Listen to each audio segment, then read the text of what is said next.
ये कैसे पॉसिबल है? नाम को न्यूमरोलॉजी के अकॉर्डिंग कैसे रखा जा सकता है? जैसे ए से लेके जेड तक अल्फाबेट्स हैं। न्यूमरोलॉजी के अंदर हम देखते हैं कि आपका मूलांक क्या है और भाग्यांक क्या है। हम्म। आपका मूलांक और भाग्यांक के अकॉर्डिंग फिर आपका नेम देखा जाता है। कोई इंसान बहुत गरीब है, जी। तो वो किस तरीके से कंसल्ट करे? या लोगों के तो आजकल बहुत ही ज़्यादा कंसल्टेंसी फीस हैं, बहुत लोगों के मतलब बायो में या कहीं-कहीं लिखा हुआ है कि हम बड़े कॉस्टली हैं और बहुत ज़्यादा लोग चार्ज कर रहे हैं, करोड़ों रुपए लोग चार्ज कर रहे हैं। ये झूठ। थोड़ा पर्सनल पर्सनल क्वेश्चन हो गया हाँ, टॉपिक से नहीं, हट के। झूठ बोल रहे हैं लोग। देखिए, ये जो प्रोफेशन है ना, astrology, numerology, vastu, occult science जो है वो इतना हुँ, महंगा कोई प्रोफेशन नहीं है कि करोड़ों रुपए चार्ज करते हैं। हुँ, मेरे को 20 साल का एक्सपीरियंस इस फील्ड में है। मेरे को तो किसी ने करोड़ों रुपए आज तक दिए नहीं है। ओके। तो ये तो झूठ बोलने वाली बात है। मैं सबके सामने एक बात बोलता हूँ कि किसी भी कंसल्टेंट की फीस उसकी औकात से मैच होनी चाहिए। हुँ, आप अपनी बड़ी प्रोफाइल दिखा के आप किसी को चीट कर रहे हैं, आप बोलते हैं मैं मोस्ट एक्सपेंसिव न्यूमरोलॉजिस्ट हूँ, मोस्ट एक्सपेंसिव वास्तु कंसल्टेंट हूँ, तो वो तो ठीक नहीं है। हुँ, अगर आपको किसी ने ये सर्च किया कि ये व्यक्ति कौन सी कहाँ कॉलोनी में रहता है, कहाँ रहता है और क्या इसकी औकात है, ये खुद रेंट पे रहता है। ऐसा नहीं कह रहा हूँ मैं रेंट पे रहना खराब है, लेकिन जो आदमी रेंट पे रहता है वो ये बोलता है जी मेरी 25 करोड़ फीस है, मेरी 25 लाख फीस है, तो वो तो फिर उसकी औकात के हिसाब से नहीं हुई। हुँ, तो खुद को भी उसको जवाब देना चाहिए कि भाई मेरी फीस मेरी औकात के हिसाब से है या नहीं है। नहीं। बिल्कुल। अब जैसे आपने कहा कि अपना नाम हम न्यूमरोलॉजी के अकॉर्डिंग रखें, तो ये कैसे पॉसिबल है? नाम को न्यूमरोलॉजी के अकॉर्डिंग कैसे रखा जा सकता है? जैसे ए से लेके जेड तक अल्फाबेट्स हैं। जो भी आपका नाम है, जी। सबसे पहले न्यूमरोलॉजी के अंदर हम देखते हैं कि आपका मूलांक क्या है और भाग्यांक क्या है। हुँ, आपका मूलांक और भाग्यांक के अकॉर्डिंग फिर आपका नेम देखा जाता है कि आपका नेम की न्यूमेरिकल वैल्यू क्या है। सबसे पहले हम देखते हैं टाइटल नेम। हुँ, तो आपका टाइटल नेम, जो आपका नाम सबसे पहला नाम का अक्षर है, हुँ। जैसे आपका नाम है सुप्रिया, शिवप्रिया। शिवप्रिया, हुँ, तो सबसे पहले देखेंगे शिवप्रिया की न्यूमेरिकल वैल्यू क्या है। ओके। तो शिवप्रिया की न्यूमेरिकल वैल्यू देखते हैं, सबसे पहले वो करेक्ट करनी जरूरी है। कैसे? ये कैसे देखा जाएगा? शिवप्रिया के अंदर जैसे SHIV, हुँ, तो शिवप्रिया का अपना एक जो न्यूमेरिकल वैल्यू है वो बनती है। हर हुँ, वर्ड की अपनी न्यूमेरिकल वैल्यू है। हुँ। जैसे एस का 3 है, एच का 5 है, ऐसे करके ओके, एक शिवप्रिया प्रॉपर चार्ट है, प्रॉपर उसका चार्ट है, टेबल। Proper okay. उसका टेबल है। हुँ, उसके अकॉर्डिंग देखा जाता है कि शिवप्रिया की न्यूमेरिकल वैल्यू क्या है।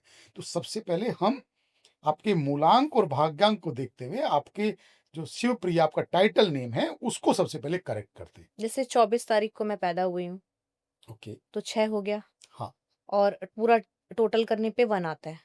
जी। तो आपका आपका जो मूलांक हुआ वो 6 हुआ हुँ, और भाग्यांक आपका 1 हुआ। 1 हुआ। हाँ, हुँ, तो आपके मूलांक और भाग्यांक के अकॉर्डिंग आपका जो लकी नंबर है हुँ, वो 6 है। ओके।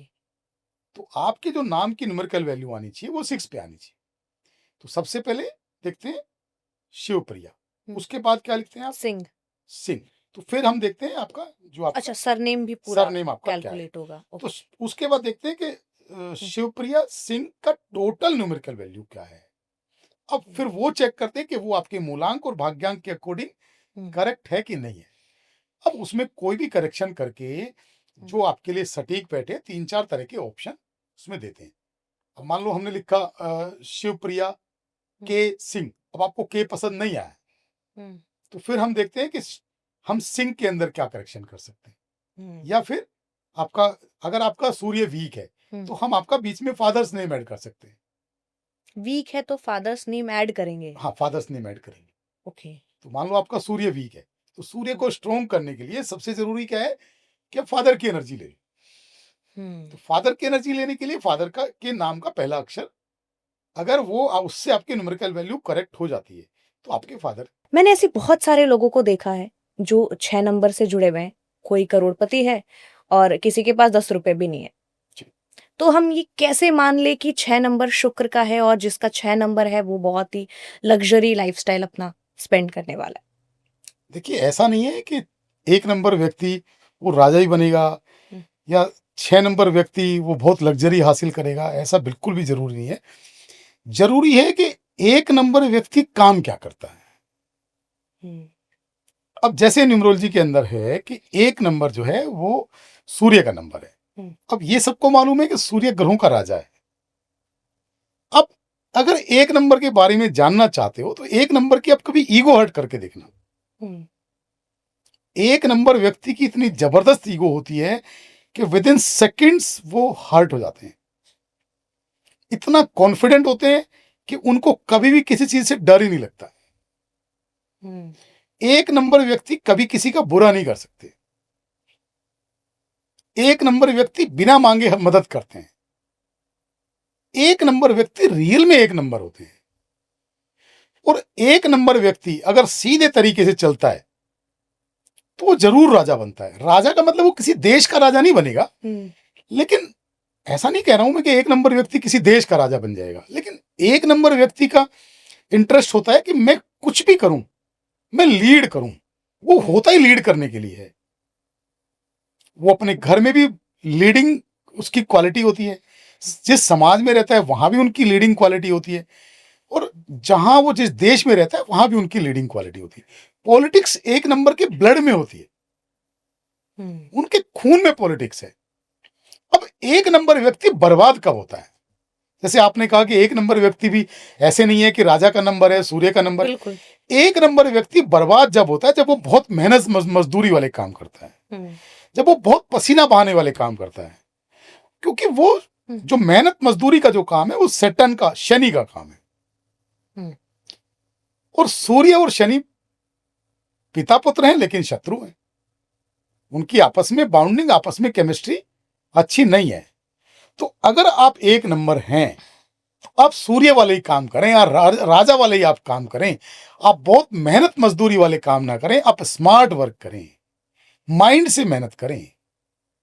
अगर आप बहुत फिजिकली मेहनत करेंगे तो आप जिंदगी में हमेशा डाउन डाउन जाएंगे। जो भी एक नंबर व्यक्ति हैं वो अपने बारे में जान सकते हैं। इसके साथ साथ अगर एक नंबर व्यक्ति अपने फादर को अंडरस्टिमेट करेंगे तो हमेशा लाइफ में डाउन जाएंगे।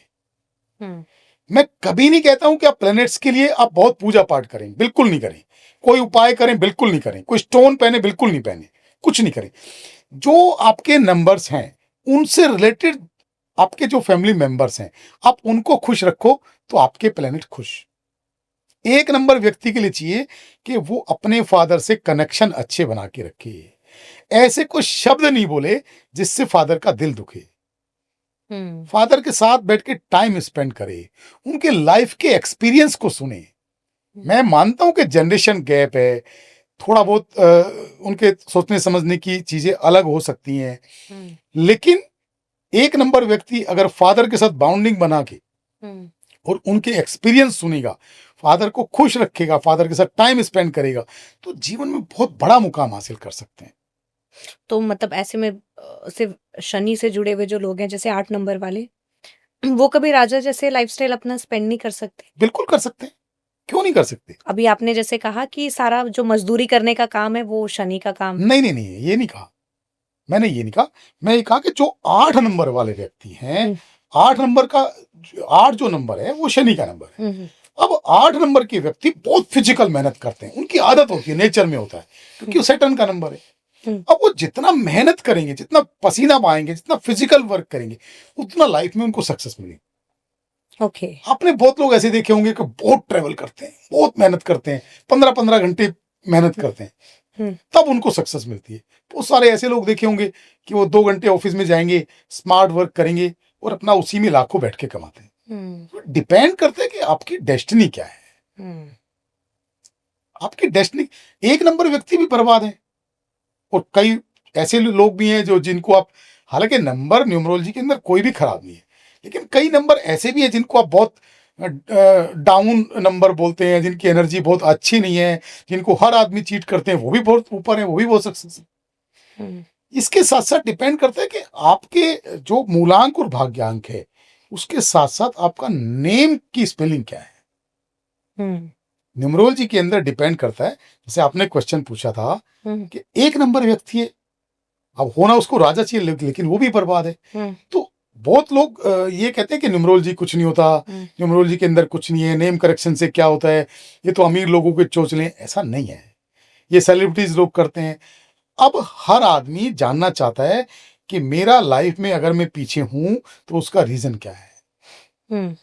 तो एक मिडिल क्लास आदमी भी अपने नाम की स्पेलिंग चेक करके, न्यूमरोलॉजी करेक्ट करके, अपने नाम को करेक्शन करके और अपने लकी कलर जान के, लकी नंबर जान, मतलब न्यूमरोलॉजी के अकॉर्डिंग जो उसको लाइफ में उपाय करने चाहिए वो सब करके अपनी लाइफ में बहुत अच्छी ग्रोथ हासिल कर सकता है। ओके, ये बात भी आपकी बिल्कुल सही है, लेकिन जैसे अगर